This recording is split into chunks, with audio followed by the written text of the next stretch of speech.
Dr. Sajid discussing a totally different topic this time. Others often ask me about the matter of cow's milk allergy or cow's milk protein allergy, and I thought this would be a good occasion to talk about this.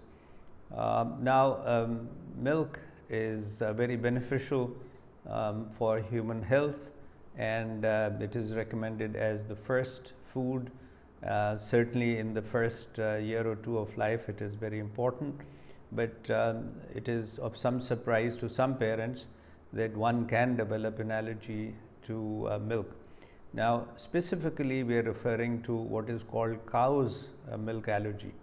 The milk that comes from cows or buffaloes contains carbohydrates, it contains proteins, it does contain some fat, and about the same proportion. There are some differences, and there are differences between the animal milk and the human milk. Be as it may, the protein that is present in the milk can cause allergy in some infants and certainly in grown-ups, in older children also, but we are more concerned about when it occurs in infants. So what happens is that when cow's milk is introduced to an infant's diet, and our recommendation is that it be done after 1 year of age, but there are plenty of mothers and grandmothers who feel that they need to give their child, for whatever reason, cow's or buffalo's milk earlier than that, then the baby can develop an allergy. And this allergy is, like I said, to the protein, and it can cause a number of symptoms.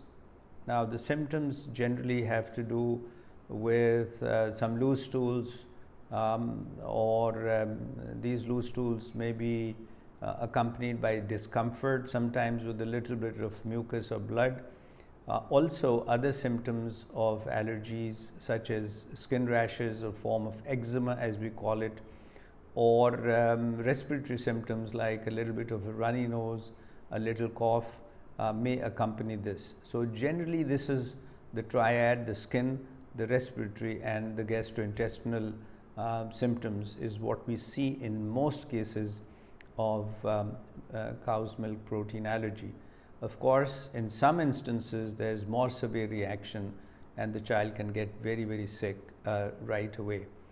The other question that mothers ask me is what about breast milk?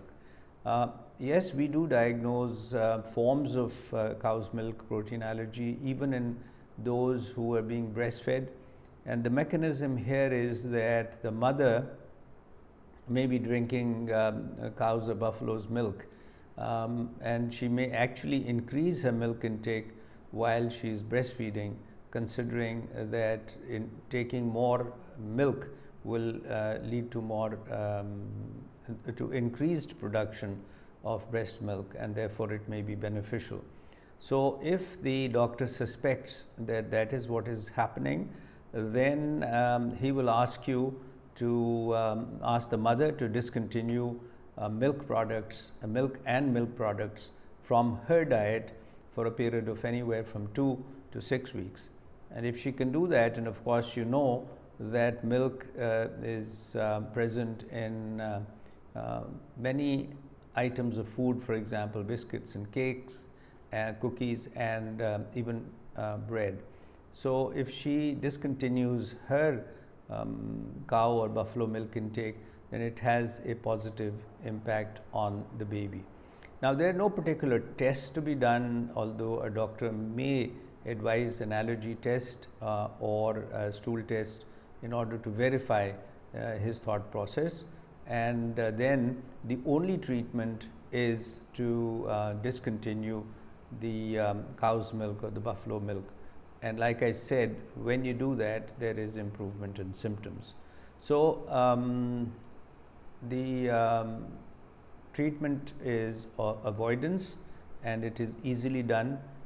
Now how long does it last? It may take anywhere from 1 year to 3 years of age, and different children will respond differently. some children responding quicker and others taking a little bit longer. But one way or the other, the child gets better. The only treatment is that if the child is not taking milk, then either a milk substitute is given, or components of the milk, especially calcium, etc., and maybe may have to be given to the child from other sources. I would also like to mention that some mothers and some doctors recommend soy protein, and it may work in some children, but in many children there is cross reactivity, and even soy protein may cause the same kind of symptoms.